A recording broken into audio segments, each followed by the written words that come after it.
मन कैसा हो? बोलते हैं आचार्य आगम संस्कृतेन मनसा।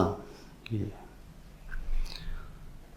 मनसा शब्द केवल मन के लिए फिर नहीं आ सकता। मन तो सभी के साथ है, मन तो सभी के पास है, लेकिन संस्कृतेन मनसा, संस्कृतेन मनसा का अभिप्राय क्या हुआ? मन जिसका संस्कार किया हो, जिसका सम्यक निर्माण हुआ हो। कृतेन, कृतेन के बाद है सम्यक कृतेन। संस्कृतेन का अर्थ क्या है? सम्यक कृतेन। जिस मन का साधक ने दिन दिन निर्माण किया, उसमें जो जो दोष हैं, जो विकार हैं, जो कमियां हैं, उसको चिह्नित करना, उसको पहचानना और फिर उसको धीरे धीरे उपाय से उसको दूर करना, साधना से उसको दूर करना। तो संस्कृतेन मनसा, बस इसमें समय लगता है, बोध में क्यों समय लगेगा? लेकिन यह जो मन का संस्कार है, एक करने वाला कौन है? भाष्यकार बोलते हैं आचार्य आगम। आगम माने शास्त्र, शास्त्र परंपरा और आचार्य के संरक्षण में मन का संस्कार होता है। तो हम लोग अपने अनुभव से बोल सकते हैं कि सभी को हमारे के मन के बारे में टिप्पणी करने का साहस भी नहीं होगा और ज़रूरत भी नहीं है, और वो करता भी नहीं है। संभव है उसको दिखता भी ना हो।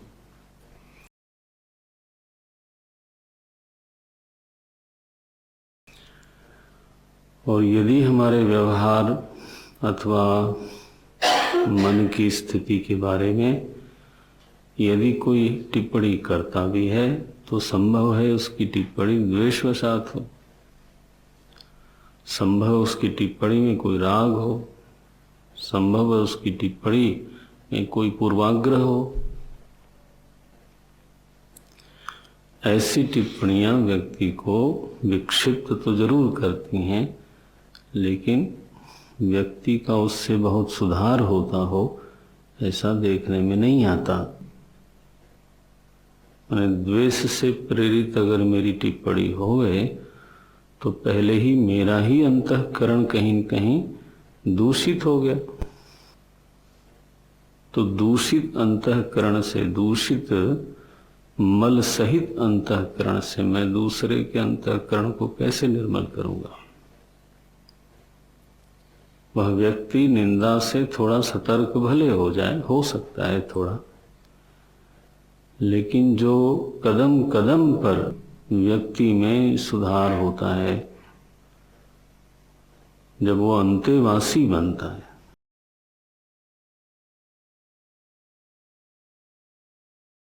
और इसीलिए अंतेवासी होना ही स्वयं में एक तपस्या मानी गई है।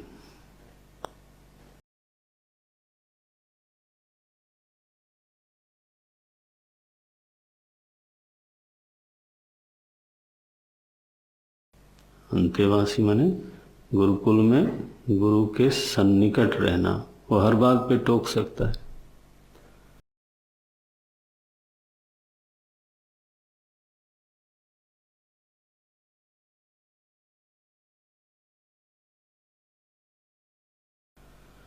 आपकी कोई दिनचर्या ही नहीं होती है। उसने जो दिनचर्या मुख्य बनाई, उसमें अपने शरीर को हमको कसना होता है। तो तपस्या के लिए मैं कोई निर्णय लूं, उससे बेहतर है कि वो तो भाई जो बनाई हुई दिनचर्या है, मैं उसमें खरा उतरना,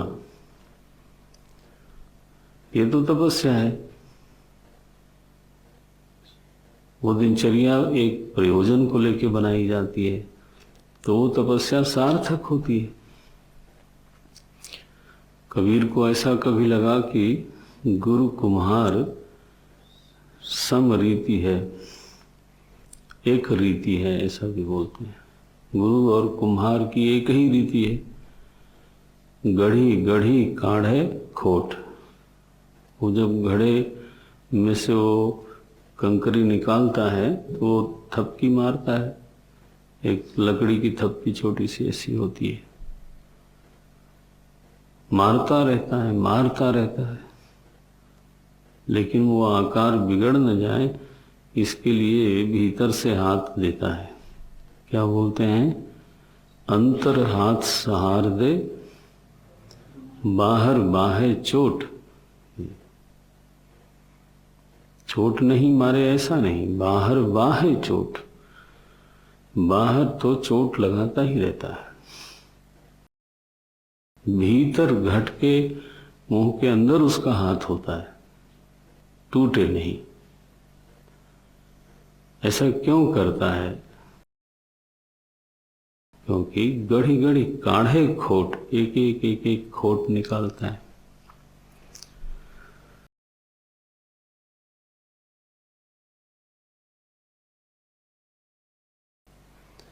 क्योंकि मूल उद्देश्य तो क्या है? संस्कार। ये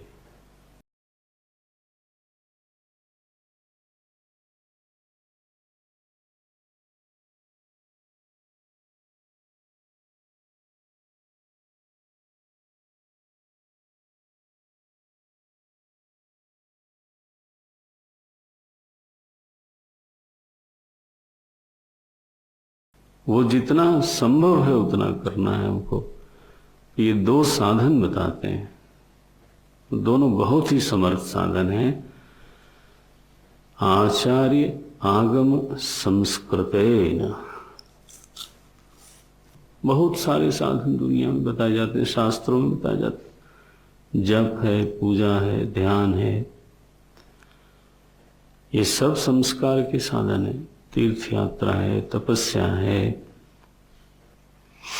ये सब के सब साधन ही साधन है। लेकिन हम तो ऐसा बोलना चाहेंगे कि जब भी अगर आचार्य के मार्गदर्शन में हो जाए तो वह जप में जो साधनता है वो बढ़ जाती है। अगर ध्यान उसके मार्गदर्शन में हो जाए तो वह ध्यान की साधनता बढ़ जाती है। थोड़ा सा उसने कुछ हिंट कर दिया तो वो साधनता उसकी बढ़ जाएगी। इवन जो हम तपस्या करना चाहते हैं, अगर उसके अनुमोदन पूर्वक हो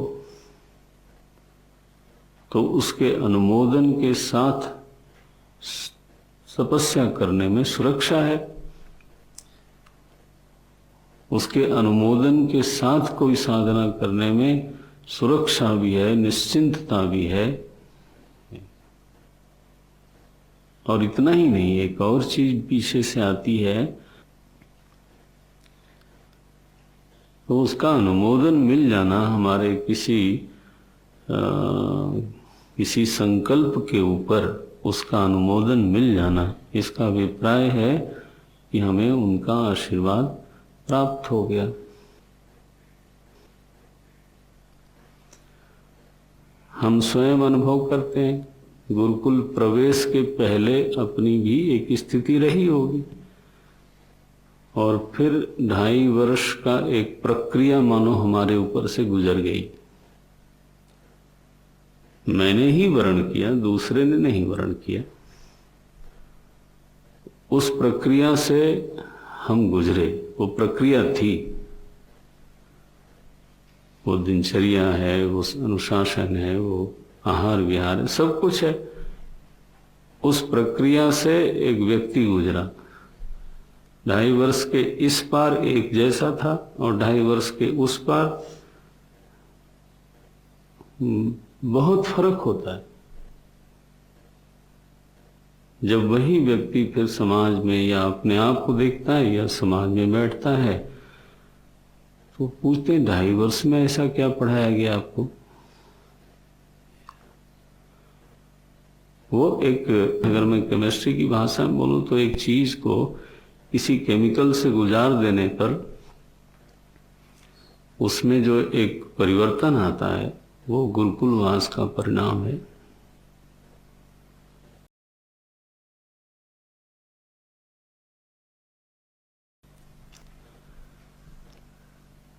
ऐसा है।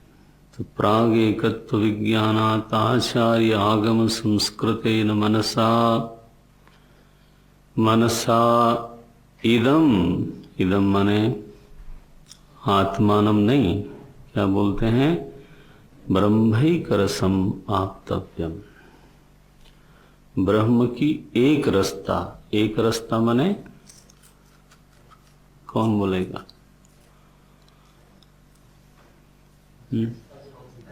हैं?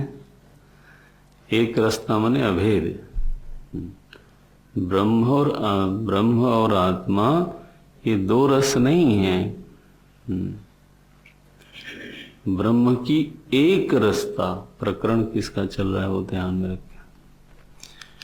मनसा इदम ब्रह्म एक रसम आप्तव्यम, ब्रह्म की एक रसता प्राप्त करनी चाहिए, माने एकत्व का बोध प्राप्त करना चाहिए।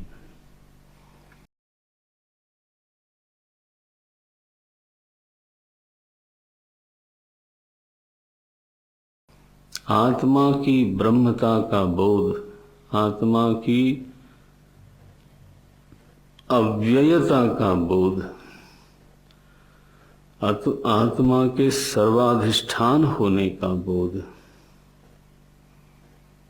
आत्मा की अपरिच्छिन्नता का बोध, इसी संस्कृत मन से प्राप्त कर लेनी चाहिए। तव्यत प्रत्यय लगाया है, इसका अर्थ है चाहिए। मनसा एव इदम आप्तव्यम, इसका क्या अभिप्राय हुआ? चाहिए का एक अर्थ हुआ कि फिर संस्कृत मन बनाना चाहिए, और केवल संस्कृत मन ही नहीं बनाना चाहिए बल्कि उस संस्कृत मन का फिर उपयोग होना चाहिए। किस बात में? बोध की प्राप्ति में। तो महाराज जी ने एक बार ये विनोद सुनाया कि शिष्य संत के पास गया तो भिक्षा के लिए गया, संत स्वयं अपने हाथ से तो वो भिक्षा दे रहे थे। वो कटोरा लेके गया तो बोले तुम्हारा कटोरा साफ नहीं है। तो धो के लाया फिर से, फिर देखा, बोले साफ नहीं है। ऐसा करते करते पता चला कि शाम होने लगी। वो बेचारा 11 बजे गया था, नाश्ता तो मिलता नहीं, आश्रमों में नाश्ता नहीं होता, करीब करीब 11 बजे भिक्षा होती है। तो 11 बजे से 4 बज गए कटोरा साफ करवाते करवाते। बोले महाराज तो ये कितनी बार कटोरा साफ किया जाए, अब उसमें कुछ दो भी। बोले यही समझाना चाहते थे, मन साफ करना एक बात है, लेकिन साफ ही करते रहना है, पकड़ में आता है। उस मन का निवेश, आखिर सफाई का उद्देश्य क्या है? बोध की प्राप्ति। उसमें अब प्रमाण व्यापार भी होना चाहिए, केवल संस्कार ही नहीं होना चाहिए। And the second book sets itself to answer this very question, and to detail the means in a way entirely practical and very lucid, so that he who runs may read, and he who reads may understand and practice. The most striking thing is the emphasis laid on the commandments, which are precisely those of the latter part of the Decalogue, together with obedience to the Master. Our day and generation is far too prone to fancy that there can be mystical life and growth on some other foundation, on the foundation, for example, of intellectual curiosity and psychical selfishness. In reality, on this latter foundation the life of the spiritual man can never be built, nor, indeed, anything but a psychic counterfeit, a dangerous delusion. Therefore Patanjali, like every great spiritual teacher, meets the question, what must I do to be saved? With the age-old answer, keep the commandments. Only after the disciple can say, these have I kept, can there be further and finer teaching of the spiritual rules. It is, therefore, vital for us to realize that the yoga system, like every true system of spiritual teaching, rests on this broad and firm foundation of honesty, truth, cleanness, obedience. Without these, there is no salvation, and he who practices these, even though ignorant of spiritual things, is laying up treasure against the time to come.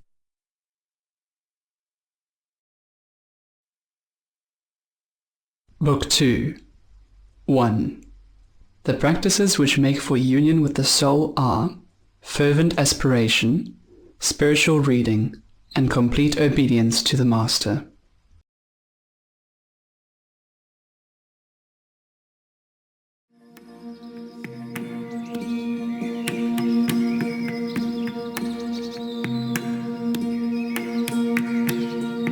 शनैः शनैरुपरमे बुद्ध्या धृतिगृहीतया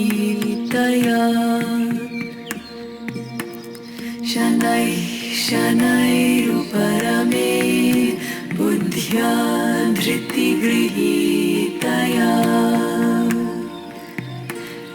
शनैः शनैरुपरमे बुद्ध्या धृतिगृहीतया आत्मसंस्थं मनः कृत्वा न किञ्चिदपि चिन्तयेत् न किञ्चिदपि चिन्तयेत् न किञ्चिदपि चिन्तयेत्।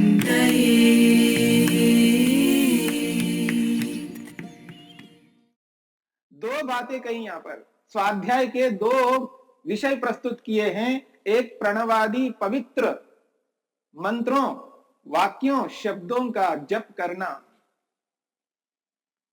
ओम का जप करना, असतो मा सद्गमय तमसो मा ज्योतिर्गमय मृत्योर्मा मृतंगमय, इस प्रकार के पवित्र वाक्यों का जप करना या किसी भी वेद मंत्र के माध्यम से जप करना,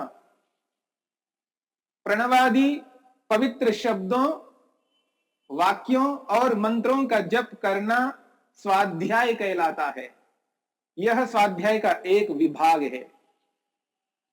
स्वाध्याय का दूसरा विभाग बताया है मोक्ष शास्त्र अध्ययनम वा।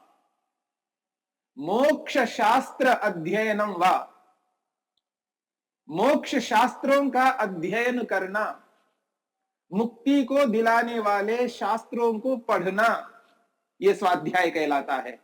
यह स्वाध्याय का दूसरा विभाग है। एक विभाग प्रणव आदि पवित्र शब्दों, वाक्यों, मंत्रों का जप करना, दूसरा विभाग मुक्ति को दिलाने वाले शास्त्रों को पढ़ना।